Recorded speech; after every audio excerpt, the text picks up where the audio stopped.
Welcome to the Rise to the Challenge podcast. Joined today, he's a firefighter, coach, entrepreneur, and mental health advocate. It's Gary Roberts. How you doing today, Gary?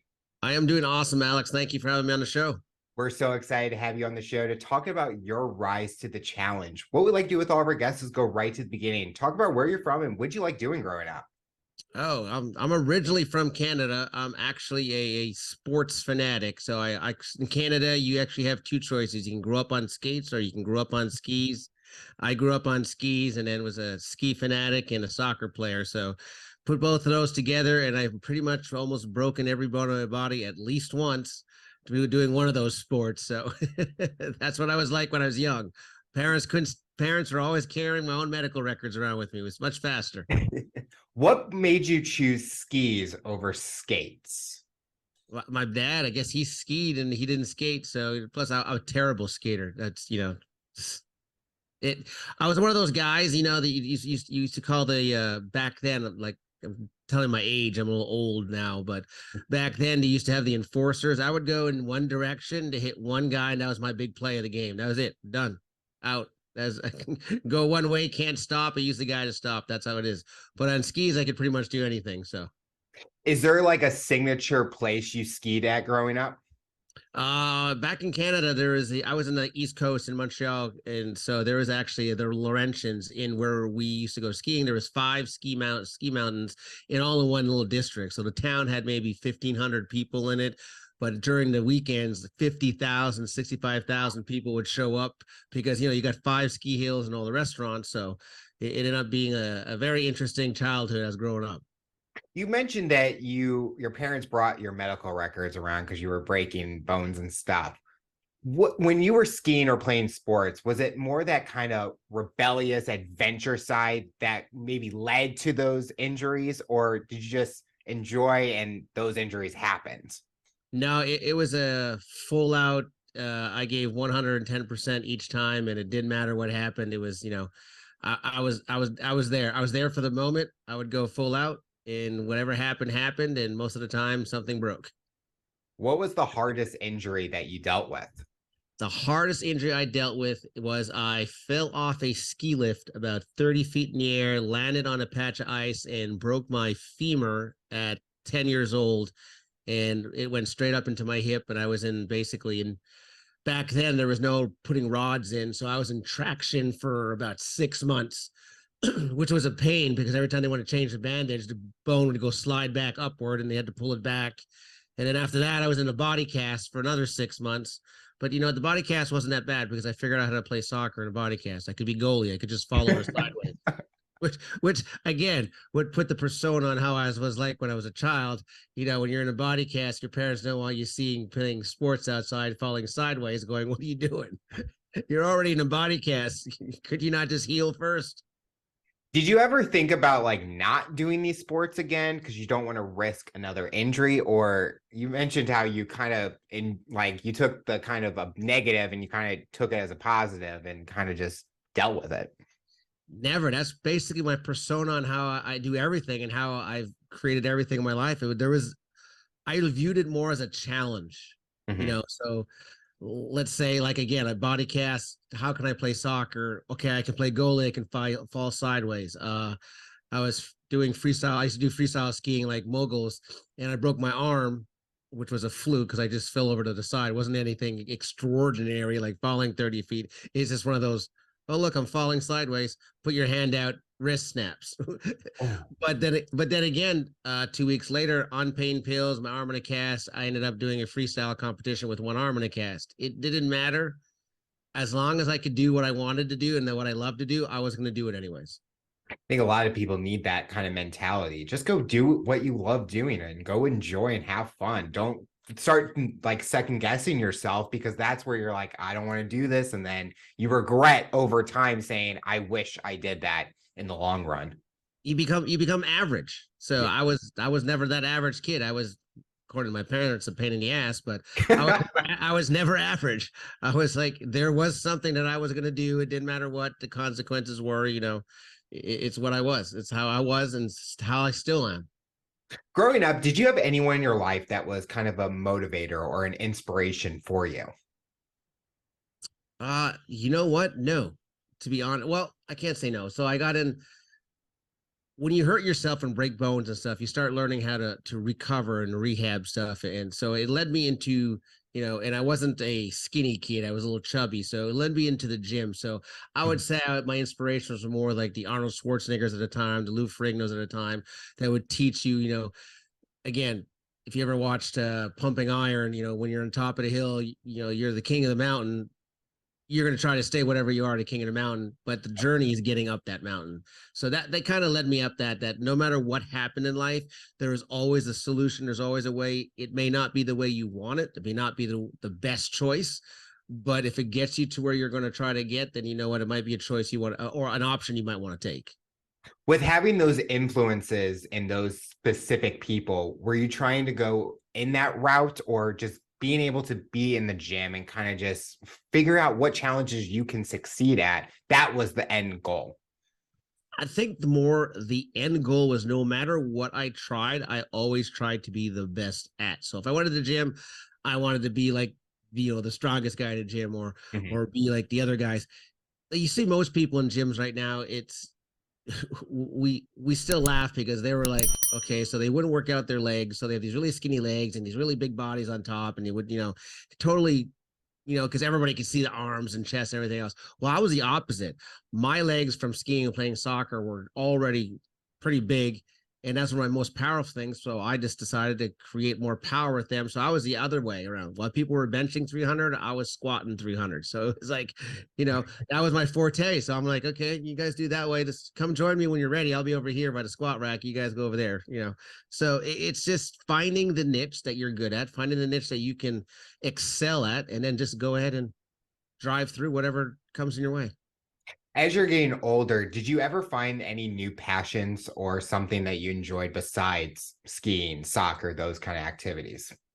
Uh, I was always sports oriented. So between my last injuries in soccer were in high school, I was actually getting I had a scholarship to play soccer at college, and I blew out a knee, lost a scholarship. And back then with socialized medicine in Canada, basically it's simple. If your knee ain't creating money for you, you're not getting the surgery. It doesn't matter who you are, whether you're a kid and want to play the rest of your life. It doesn't matter. So you're not getting the surgery. So that ruined that goal. So in between, I would imagine my high school and about 20s, there was more like well, let's see what kind of stupid stuff I can do. Like, let's jump out of airplanes. Let's go cliff jumping. Let's do some weird stuff. And that was more my adventurous side that nobody knew about. My parents, I was living alone and just finding that side. So there wasn't really any passion, except there was always that drive to find that heart racing, thrill seeking thing. And then there's always something new that you wanted to go at. And that's where I got the opportunity to come to South Florida. And I said, okay, well, here's a new adventure. Never been there, sold everything, did everything, came to Florida. And let's see, no job. Let's see. Well, I had a job, but it didn't last very long.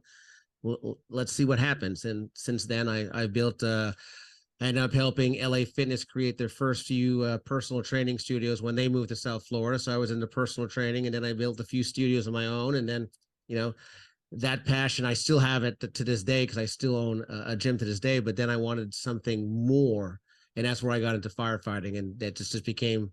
And of course, the firefighting thing wasn't about, in South Florida, it's medical and fire. Me, it was just going on busting down doors and jumping into fires. I had no idea I had to do all the CPR stuff, so that came afterwards. So that was a surprise to me completely. But you know what? I ended up right now, I'm on the special operations hazmat team that deals with stuff like dirty bombs and gas leaks and explosive stuff. So there's my thrill and excitement. Did you have a dream job? So before you blew out your knee and you lost that scholarship, was the goal to be with soccer or become a pro athlete? Was that the path that you were heading down? That was the path I wanted. I wanted to be a professional soccer player. My coach was actually from England. He wanted to take us to England and meet some people out there. And I was actually good at the age of 13, 14. I played in 3 different leagues. I played in my league, the league above mine, and then the league above that, because they kept bringing me up. So I guess per se they'd say, okay, you got something, kid. Let's run with it. And next thing you know, injuries ended up screwing that up. So had to find something else. With moving to Florida, what was the hardest part, making a huge jump from going from Canada to Florida? Being broke and not knowing anybody. Like I said, basically you had to. I had to find my own ground. Basically, I ended up being one of the laborers on the corner of the street at 4 a.m., hopefully to get picked up by one of these moving companies to make ends meet. I started out, but when I first, my first week, I had to buy one big prime rib and cook it for the whole week. And that was my food. You're talking to a guy that worked out every day, that ate, Mhm. what 14 dozen eggs, a week, down to one prime rib for 7 days, hopefully to subside. A lot of people would have said, screw this, quit, and went back home. But I never went back home, never called mommy. I called mommy and told her how I was, but that wasn't, it wasn't like I'm coming home and doing it. I came here, I'm going to do something, I'm going to figure it out. And that's what I did. Do you think that taught you a lot about yourself from a work ethic standpoint, that you were willing to do anything to make ends meet? I had that work ethic before, but I don't think personally I knew that I had it, if that makes sense. Like, Mhm. I always did the work ethic, but it wasn't, the mental aspect was not there. It was just do work. It didn't matter, just do work. If you do work, you're going to get out of trouble. But when you start learning that, that's kind of like your forte, that you understand, that you believe in yourself so much that nothing is going to stop you, then Mhm. that's where things slowly start to change. For example, when I started doing the moving things, I went into construction. Of course, that's what normally people do. But what I ended up doing with construction is I taught myself how to read blueprints, which then took me on to another construction site, which then that whole construction site took me for a whole year. And that helped me get to my next job. And that helped me introduce me to the people building the LA Fitnesses into that job. And so every time there was a learning process, a learning curve, but I had to learn it. And I did to learn it to actually proceed forward. I actually like what you mentioned, where in any job, you try to learn as much as you can, because learning that skill or that topic or that item helped you go to the next stage. And you were building up, where you just didn't just say, yeah, I'm just going to deal with this. I'm going to do the bare minimum. You were actually willing to learn and continue to grow, because it brought you to the career path that you were hoping for, and make more money and gain even more connections to eventually with the LA fitness gyms and things like that. Yeah, exactly. And and we said it before, not staying and being average. I was never satisfied. Let's be honest, let's call it what it is. I was never satisfied. I was always hungry for something else. I was always hungry to be better, to, if you want to say, make more money, or do more things. I was always driven that way. And I would do, no matter whatever I had to do, whether it was to learn something or do something I never done before, whether it was failing and reteaching myself on how to do it, doing it again. I would do it just so I could succeed and gain, further off in my life than where I was, because I never wanted to just stay there. And I think it's kind of like the same passion I have now with the projects that I'm doing now. It's that drive. That drive also, I'll be honest, not a lot of people have it. It's a lonely road.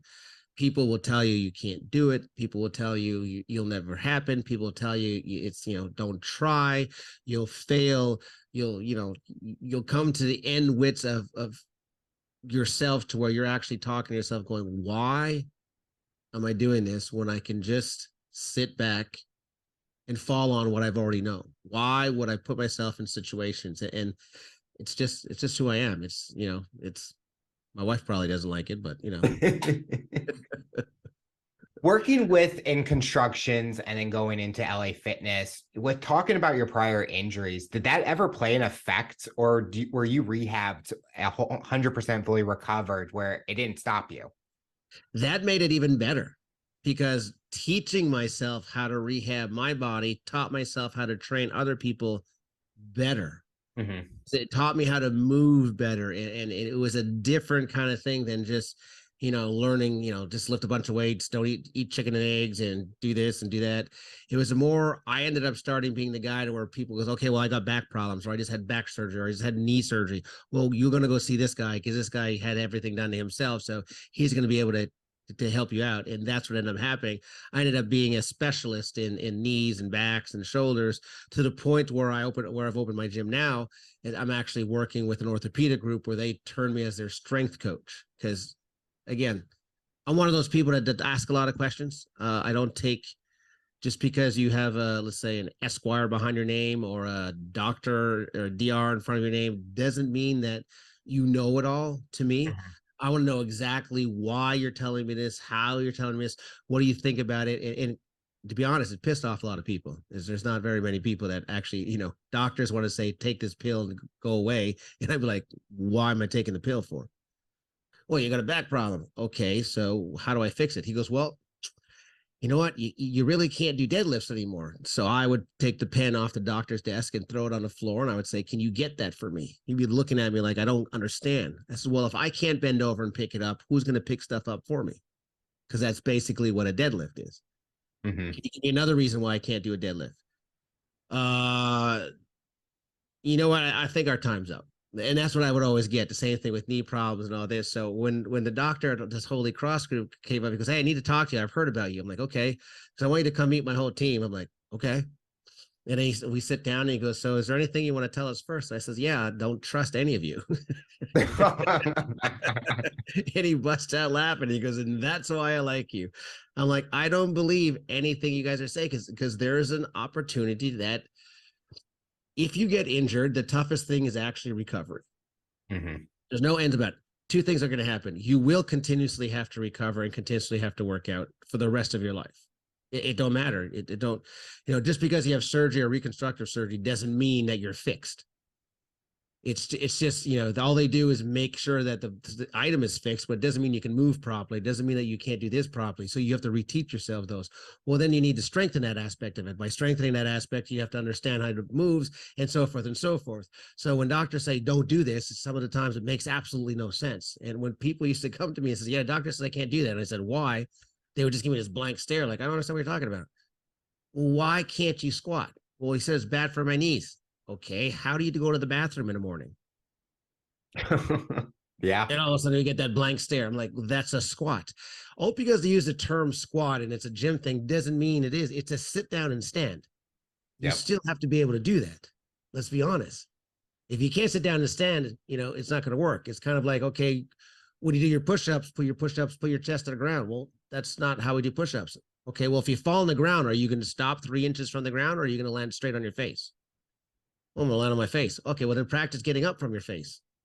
There you go. There you You go. won't, you won't get injured. So little things like that as I grew up taught me like the little details made a big thing as I started moving forward in my life.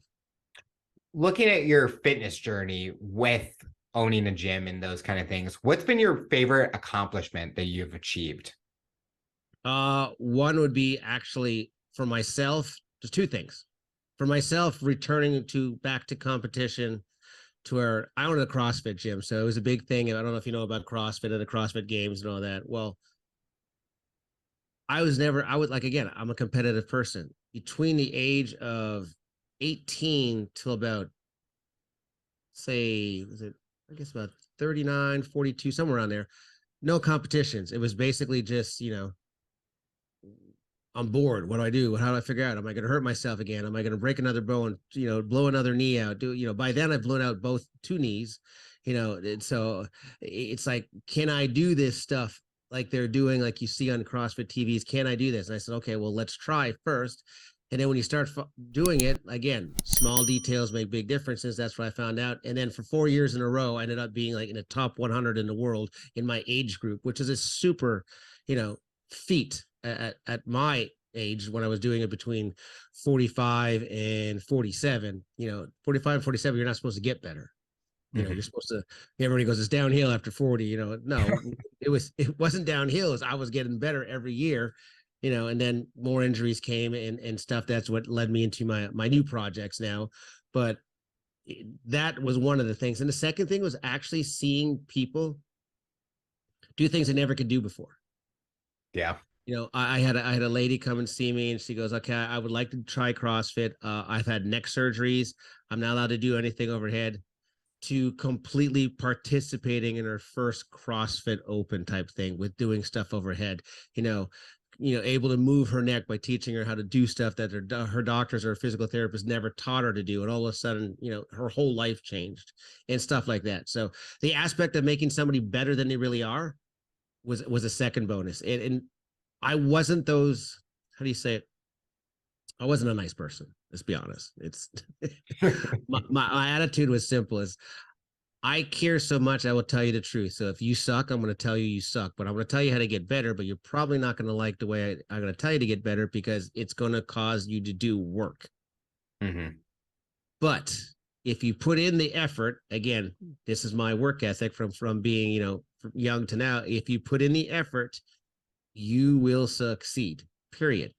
Yep. There's no pats in the backs. There's no, like nowadays everybody gets a trophy. To me, that's just, unfortunately, that's just BS to me. There's no such thing. Either you're winning or you're losing. There's no second, third. There's winning and there's losing. It's if you have that mindset in business, life, your relationships or whatever, I'm pretty sure you're going to have a pretty good run at it. Well, everyone thinks that everything is easy. They don't have to put in the work. And you mentioned all those different things. That same concept works in no matter what situation you're in, relationships, business, personal, things like that. And I've grown up where I had to put in the work to get results. And to me, you kind of enjoy putting in that work because you look back at it and you're like, wow, if I was able to achieve that, what else can I achieve next? Or can I push myself a little bit farther at the same time? So I love how you mentioned that because I use that in my life every day. Yeah, it's the big, I do a lot of things. I do a lot of audiobooks and stuff when I drive because I don't like listening to radios. That's how I teach myself certain things and stuff like that. But one of the greatest audiobooks I wrote was by Tim Grover, which was Winning. I don't know if you've ever read it or whatever, but it felt like an autobiography. Basically, him telling you basically that's the story of winning. The winners never give up. But when they get to the top, it's not like I made it. It's like, all right, what's on? Let's get ready for next season. Yep. It's there's never an end. There's always a step. Okay, I've accomplished it, but to stay there, I need to find the next level. Yeah. I need to find the next, the next path, the next opportunity, the next thing that's going to drive. You should never, especially in success, you should never, not like I'm, a multimillionaire successful yet, but you should never stay where you are. Because if you stay where you are going backwards. And that's the mentality I've always had. Do you feel that your physical, mental, emotional performance helped you when you were a firefighter or while you were a firefighter? Did it kind of prepare you for any situation you were put against? I believe so.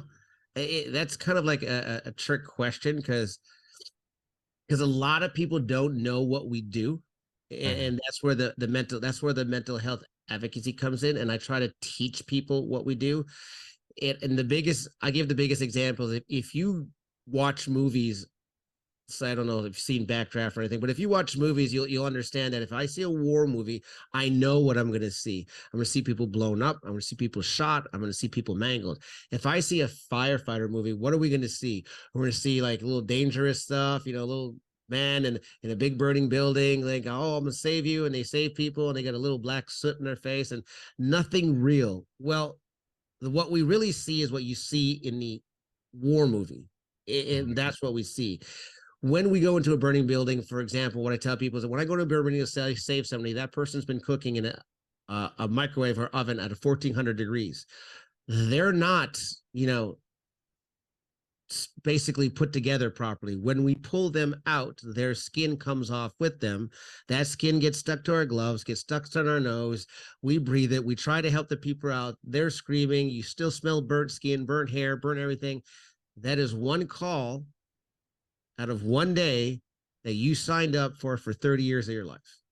You can see two of those calls in one day. You can go to that call, then go to drowning baby, to back to a guy that's been T-boned on a motorcycle. That's not what people think firefighters do. They see the happy-go-lucky, bring my dad to school. Here's what I do. I'm a firefighter. Yay, look. The stuff we see is real. Imagine your worst nightmare. We see everybody's worst nightmare on a daily basis for 30 years. Even the Army and the Special Forces and the military, they have 4-year sections. They can go on, they can continue, 4 to 6 years. They can continue if they want, but they don't have to. It all depends on what you have to do a minimum of 20 years.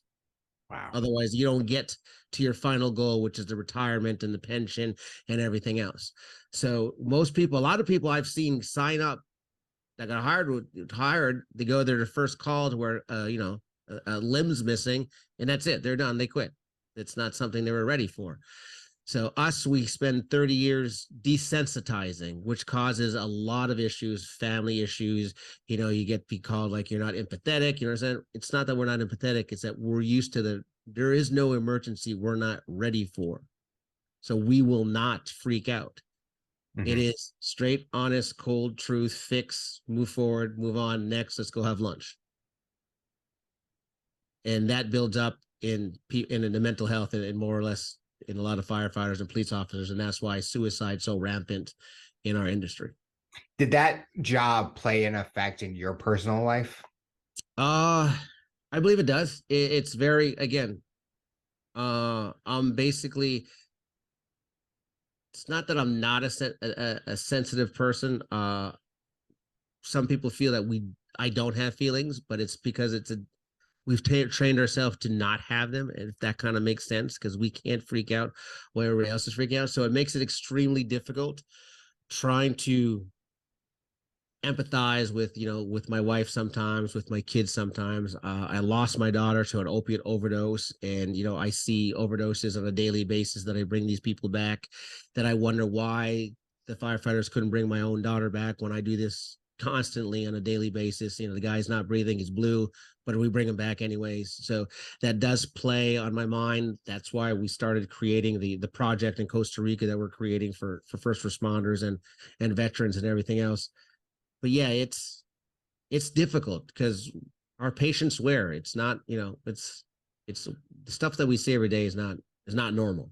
It's not something somebody should see on a daily basis. You talked about how once you sign, you have to do those years, and how some people, they'll go to their first call, they'll quit. Has there ever been a time where you thought maybe I need to not do this anymore and go in a different direction, or you were committed to what you signed up for? No, there's just different avenues in the fire service that I decided to take where I don't have to see as much of it. So Mhm. basically, the fire service, you got in our fire service, you got rescue units that care for the patients do a lot, and then you got, like with the trucks I am, a squad, which is more a rapid response to hazmat incidents and stuff. We do see the major incidents with the rescue, but we're not per se taking care of them of that full length of time. So in other words, it would take probably the rescue an hour. We would help package the patient, drop them off in the rescue, and then we'd be done. So Mhm. we'd see the initial onset, but it wouldn't be constant. But there's not much of it that we see. We see a lot more of, like I said, the gas leaks, the fires, and stuff like that. That's the stuff we see now. So it moved away from the medical stuff aspect, so I don't have to see a lot of it, but it's still there.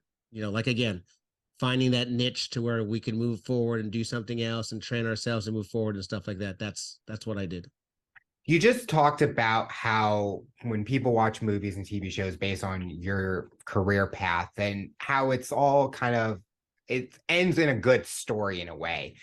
Do you feel that those TV shows, those movies need to be more realistic on what is going on for people to really understand the job that you guys do? Or is there another way that people can learn and really understand it better? I believe so, and that's what I've basically done. I've created, I've created the Good Dudes Pro podcast just for that. But I believe, yeah, there should be a movie about the real stuff that goes on. It's extremely hard to do it because I don't think people want to ruin that image of what they see. They want to keep that image separate of war is war, and firefighters are heroes. They don't want to see, the bad stuff that they go through, the mental illness, the drinking that they use to go to sleep, or the chemicals they take to help them sleep, or the all that stuff that people don't know about. That's rampant in our industry. Alcoholism, divorce, suicide, addiction. That's rampant because the stuff we see, we want to numb it. We wanted to, Mhm. we can't sleep. Our schedules are weird. We're 24 hours and you get calls at all different hours. So sometimes you don't sleep, sometimes you do sleep, but when you do sleep, you sleep only an hour. So just the non-sleeping affects the body and the brain in a different way that for 30 years it becomes so tough to deal with. And you're with the same people, the same group of guys for like 20 years. So then when you're retired, all of a sudden you're cut off and you can't see these people anymore. It's kind of like, it's your second family. So now you're all alone. You don't know where to go, who to talk to, but you still can't sleep. You still have the nightmares. You're still drinking. You're still so. We need to teach people that the firefighters and police officers and first responders, they go through a lot. For example, the COVID, we heard everybody like all the people on the front line, and you have all the nurses and doctors. Well, that wasn't the front line. That was the line behind the firefighters and the EMS people. The front line were the people who got the call that we did not know if they had COVID. We didn't know when COVID came in. We had no idea what they're coughing on us because they won't tell us, and we have no idea whether they have, what bad diseases they have, or they're puking on us and stuff. We have no idea. That's the front line. We're not in a safe zone like hospitals have, the safe buildings with all the all the ventilations and all the lights and everything else. It's midnight, it's pitch black, you have no idea what you're stepping in, you have no idea what's going on, the house is a disaster, you don't know if there's a dog gonna attack you. That's the front line. Those are the things we need to tell the people about first responders, and that's where the front line starts. Those guys, if they don't do their job properly, you will not survive. The second person is the hospital. We have to make sure we do our job first. That's why we deal with so much, but nobody knows about it. We're just the heroes again, like you take your dad to school kind of thing, and like, oh look, my dad's a hero. He's he's a firefighter. Yay, let's play with his hose. For our audio listeners, they're probably not seeing your background right now, but it's a cool background with the flames, kind of like our mascot, which is a phoenix. Talk about Good Dudes Grow and how did that become something? Well, Good News Grow started basically, like I said before, my daughter passed away from an opiate overdose. She was in a car accident, and she got addicted to opioids. And we started investigating plant-based medicine like cannabis or something that she can use besides opiates. And back then, it wasn't actually legal in the state of Florida at that time, so we're still investigating it. And by the time we found a viable hemp CBD product, which is what we want to do, because we didn't want to go down to medical marijuana license that aspect as of yet, because that was still being built in Florida. I started investigating that because I was going through some pain, because I was, like I said, as being an athlete, I had ended up having double Achilles tendonitis, which is extremely painful if you've ever had it, but I had it in both feet. It's kind of like walking on shards of glass 24/7. Add that to having 80 pounds of gear on my back. It wasn't a friendly thing. And I had it for a year. I was sucking down 1,000 milligrams of Aleve 3 times a day for over a year. And, that wasn't conducive to my liver. So this would also help me out in the same time. So I tried a bunch of stuff, and being one of those people in the fitness industry, we try stuff like, if it tastes bad, it's got to work, right? It tastes like crap, it's got to work. Well, this stuff tasted like crap and it didn't work. It's I tried all this stuff, it didn't work. Finally, I met a holistic doctor. She says, you got to try this. I says, no, it's all crap. It's just a way to get money out of people. It's another snake oil. She goes, just try it. I'm like, okay. So I tried it on myself, and within, I would say, 20 minutes, my pain went from an 8 to a 3. Wow. Of course, my wife says that's impossible. You're a complete moron. You'll buy anything. It's probably a placebo effect, And I'm like, all right, okay, you're probably right. So I went to the gym, and I don't recommend this for anybody to do this. On a double Achilles tendon, I started jumping rope. Oh, just to see. Again, this is me. This is how I do things. Don't do this. Don't follow my example. But I wanted to see if it actually really worked.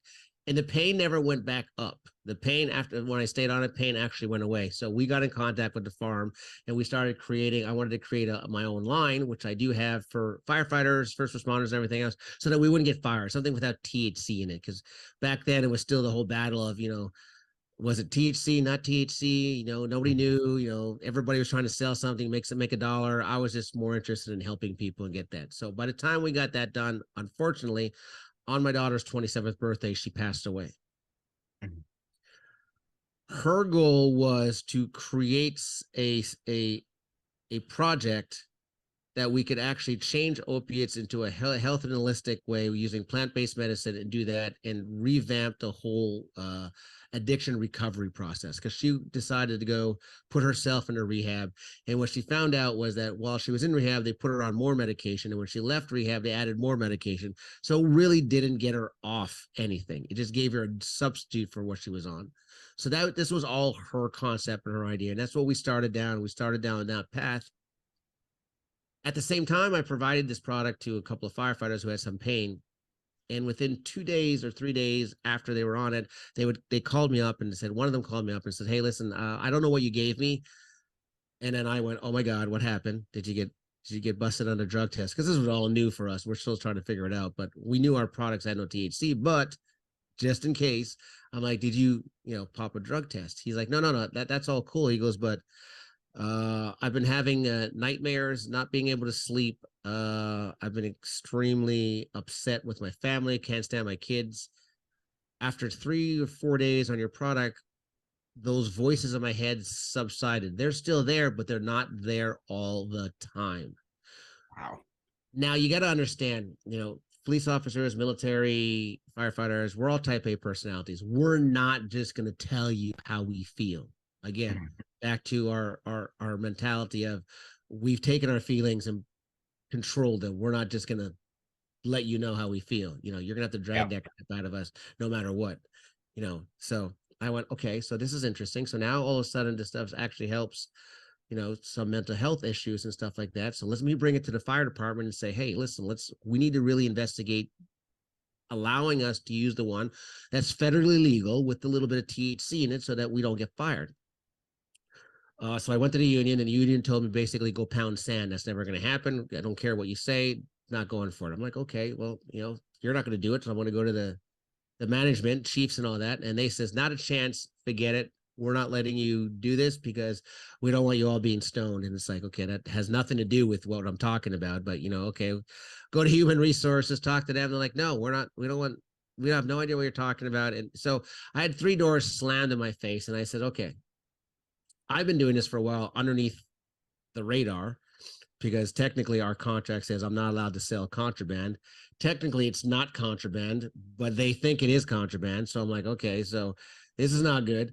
I'm like, you know what? Screw it. Let's just come out and do it. And I said, what's the best way that I can open conversations? I said, let's create a podcast. Never done this before. Have no idea what I'm doing. I said, let's create something. And we call it, I said, let's call it Good Dudes Grow. Basically, firefighters who are actually talking about mental health and different options that we have besides, pharmaceutical medications, because we all know antidepressants, their side effects are suicide. We have enough issues with suicide. We don't want to start giving firefighters more stuff that could give them more suicidal tendencies. And the last thing we want to do is give them like muscle relaxers so that they're so numb they can't do their jobs. So how are we going to do that? Well, let's talk. Let's talk to people. So I said, well, who are we going to talk to? And I said, well, the closest thing to our category would basically be A, military people, B, professional athletes, because professional athletes, their career depends on them being normal.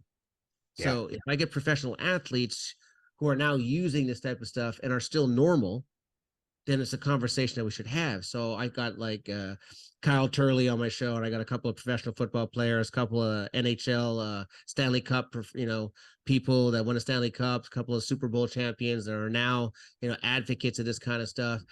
And then I said, okay, let's make it more interesting. Let's look at celebrities. Well, who can we talk to? Well, who's the number one person talking about pot in the world? Everybody say pot celebrity. What do you got? You got Cheech and Chong, right? So they're infamous for it. So I was able to get actually Tommy Chong on my show. So we got him on my show. And it was only the ninth show, and I had no idea these people would actually come on. But then all these people started coming on. Then physicians started coming on, and people started having me on their podcast to talk about what I was doing, and all of that started happening. The coolest thing is that by having this conversation with everybody else, my department started knowing what I was doing and started having the conversation. Well, 3 years after a year after my podcast started, 3 years total. Well, right now, I'm actually helping my department renegotiate the contract on the drug policy on how the testing is done so that we can get access to the federally legal CBD and hemp. Wow. So from all those doors being shut, from the podcast, creating a podcast, all those doors actually opened, and that was the greatest feeling. In fact, they actually created a committee, a health and wellness committee using cannabis and hemp, and I'm actually the co-chairman of that committee to help our firefighters get access, to help teach them how to use it, teach the departments what's being done, how they can control the aspect of them not using, cannabis to get high and everything else. which is kind of ridiculous because, we can use anything else. We can use, amphetamines, and as long as we have prescriptions, we can use whatever, Adderall, opiates, drink ourselves to death. We can do whatever we want, but they're afraid of somebody just smoking or taking a gummy on their days off to help them sleep. They're like, oh my God, the world's coming to an end. He touched a gummy, and here's a bottle of wild turkey. We'd rather you have that. It makes absolutely no sense. So that's how the Good News Grow podcast started. That's how everything, began with the fire department. And that led to our Costa Rica project that we're actually looking at creating right now. Have you gotten reactions from people who have no connection with military, firefighters, police force, anything like that? And what has been their reaction to the information they're hearing from your guests or your guys' stories that you're sharing?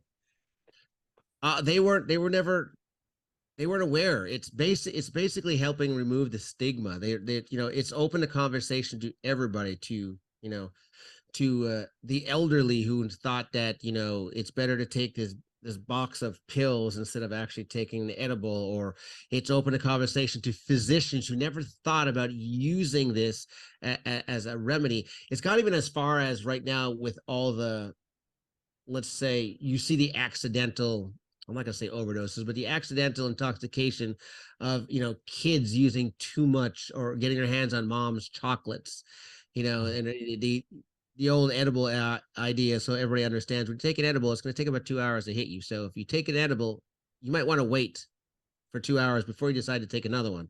Don't take another one in a half hour. Don't take another 1.5 hours of that, because in 2 hours, you're going to be riding one hell of a roller coaster. But what most people don't get is that I've tried to get this out of the department, is that if you're having that roller coaster with cannabis, if you take pure CBD and use it, it'll slowly bring down that roller coaster. It'll contra effect of the psychoactive effects. So it'll bring it down. So it's stuff like that where our physicians or our medical directors are looking at, like, instead of doing the whole workup to where you start IVs and, do Narcans and stuff, because what they are. If you really know that the person's taking, cannabis and he's never done it before, and you just give him some CBD and relax, then, we don't have to give them a $1,800, $2,400, hospital bill. It's it's a $40, bottle or $100 bottle of CBD oil. They're good to go. So, those conversations end up happening, and that's the best thing, is that people are now talking about it, especially what firefighters are going through. That's one of the biggest things. There's a lot of people are starting to understand, because a lot of people, again, like I told you, do not know what we go through. So those conversations are happening. The mental health conversations happening. There's a bigger conversation in the fire departments about the mental health with the families, with the family members, so they understand what's happening. There's no longer just a poster on the wall saying, hey, if you don't feel good and you want to hurt yourself, call this number, because that's never going to happen. We all know that. That's, it just makes no sense, because that's not what we do. I think the biggest thing is not being aware of it. My dad was an EMT firefighter but I was young at that time, but I never got to really know what he went through. So hearing you say that people who aren't in it are not aware of it, and now they're getting the opportunity to learn more, I think that's what's needed, because people need to be educated so that they can help others if they're in situations like that. And we can all be a huge support system for each other. You talked about the Costa Rica project. What specifically is the mission of that project, and what are you trying to help with that? Well, one of the biggest things when we were investigating the options for plant-based medicine and slowly into psychedelics on how it helps with mental health, was we needed to educate the person who wants to use it first. Mm-hmm. But the person who wants to use it, for everybody who knows, they're going to go, well, I want to talk to my doctor first. Of course. That's normal. But then you go to their doctor, and the doctor says, well, I know nothing about it. Don't do it. And so now we can't get to them because their doctor's stopping it. So we are going to get to the doctor. Well, how do we get to the doctor? Well, the doctor's not going to listen unless we get to a doctor's association. Well, the doctor's association is not going to listen until we get some sort of fundamental study or clinical data on that. That's not going to happen until the FDA decides to actually allow that stuff, because it's still an illegal substance. To get the legal substance, to test illegal, to train on a legal substance, there's a big, red tape and so forth. Research is not happening fast enough for the people who want access.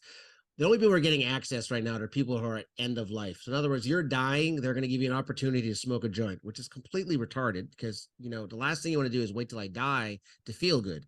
I Mhm. want to enjoy my life.